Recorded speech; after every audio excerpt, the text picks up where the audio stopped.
Lucky us, man, here at Invictus Mixed Martial Arts, joined by GOAT light heavyweight, without a doubt, arguably the GOAT MMA in general. And then also, it doesn't hurt, the UFC heavyweight champion. I'm living in the past, man. No, it's all good. You're joining us here in Australia. You got like a million tour dates, you're doing a million things. You got like the open workout, you got meet and greet, I think you open up a children's hospital there. Parliament. What made you want to come down and do all this stuff, man?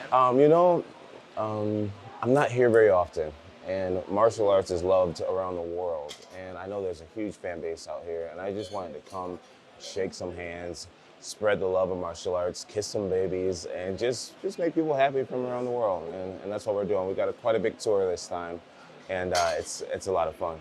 Tackle some Canterbury Bulldogs yesterday. You were out there, you showed them how it was done. Also noticed you spoke to the boys a little bit about the mental game. Yeah, absolutely. Take us into that just real quick. What did you say to them? What kind of advice did you? Well, we were just talking about sustainability and longevity in sports, and they were asking, what were some of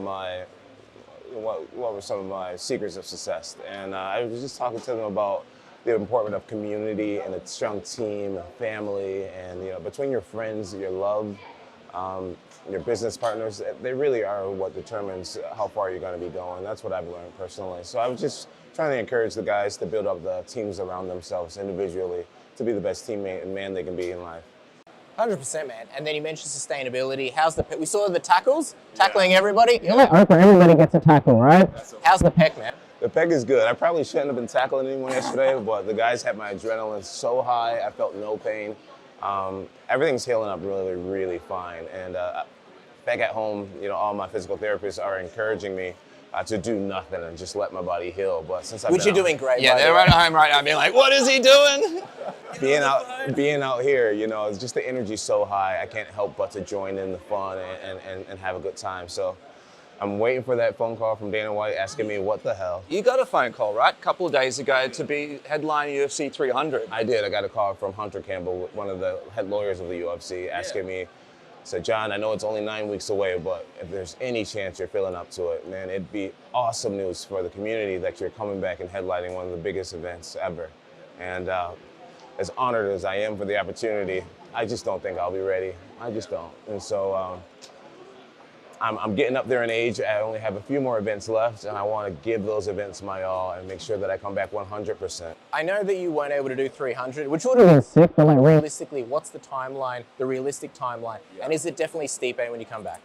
As of right now, I think it's definitely going to be Stipe. Stipe and I have both been in the sport for a long time. I don't think Stipe is getting the respect that he deserves. Me and Stipe have unfinished business, and I think that's the only fair thing to do. I'm excited for Tom in his future. But you never see that happening. I can't say that. I'm really going to base whether I continue to fight on how I compete against Stipe, how I heal up from this injury.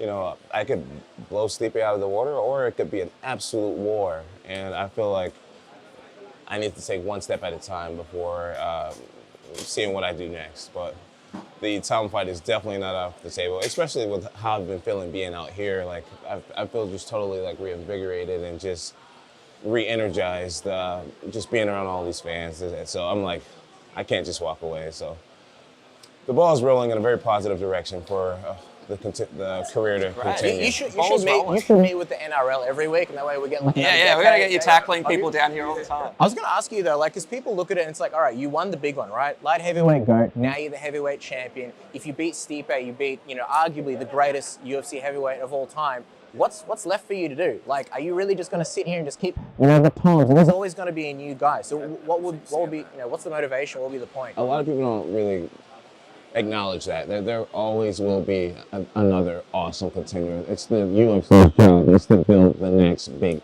thing. And it's my job to realize when you are enough and you have done enough. And you've provided for your family. You've created a good life for your people. And so I don't know. I really don't know what's going to be next. I'm just taking it one thing at a time. And that's my respect to Stipe. It's just to take it one thing at a time and to respect him as the challenge that he will be. Do you guys speak on DMs at all? Like, are you guys in contact? No. He's a man of few words, but he likes to have a good time. Yeah, I hear that he's just awesome to be around. I don't know him personally, but I've had a few opponents. Jon Jones, Stipe after party sounds like a good time. Rampage Jackson has been trying to get me to be on his podcast recently. I think that, he has a new podcast, So I think that could be interesting watch for sure. Us goofing off. You'd be open to it? I would be, absolutely. Who knows what the future holds? Dude, I love stuff like that when you have like, not that you guys were crazy intense rivals, but it was a huge fight at the time. And years later to sit down and just kind of like shoot the shit. I would love that. There's an inevitable connection when you prepare for one person for months and you study this person and you learn what his kids' names are and what motivates him, what drives him. Eventually, whether you win or lose, you find a common ground, a huge respect. And that's what I've had for almost all my opponents, We'll let you go in a second because I know there's a million people that want to meet you. But obviously, like you and Tom, you had that entertaining like back and forth over Twitter. He was kind of like, dude, I want to unify my belt. You were like, look, here's my body of work. This is what I've done. And he was like, if I can't fight the next guy, then how am I going to get that body of work? What was the overarching message that you wanted to get across, from that whole exchange? As impressive as Tom is, he's not important enough yet to determine my schedule and my decisions. What? I was going to say, that's fair enough, huh? Yeah. Well, if you were in his shoes, what would you do, right? He can't fight you, he can't fight Steve. Yeah, and I know there's this Alex Pereira thing floating around, Alex moving up to heavyweight potentially, as a fill-in. I don't know what's going to happen. We know the rumors about UFC 300. They need something, John. If I were him, I would get after it. If you truly believe you're one of the best in the world, then get after it. Go out there and compete, and the real fans will count your victories as championships or whatnot. But don't let me slow you down. Go out there, kick butt, and make money. I got to quickly ask you before we wrap. We know Francis Ngannou went into boxing. A lot of people are wondering, what does Jon Jones look like? The last question, would you ever entertain that once you're done with MMA? Because I have a feeling from you, you're not done. You mean you're done in MMA, but you love to prove that you're the best in other people's areas. Never been much of a boxer, and so if I were to fight, for instance, I would love for it to be an MMA match. If the money was right and we were to work it out between promotions, then a boxing match would be what it was. But MMA is my wheelhouse. That's what I've made my name known for. Stick to it, back to the race. Awesome, man.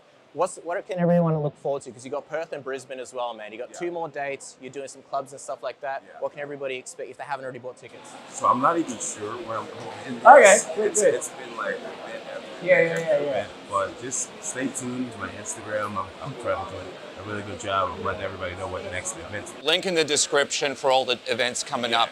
Make sure to go out and see Jon Jones. Once in a lifetime opportunity. Welcome to Australia, and we can't wait to watch the training session. Jon Jones, everybody.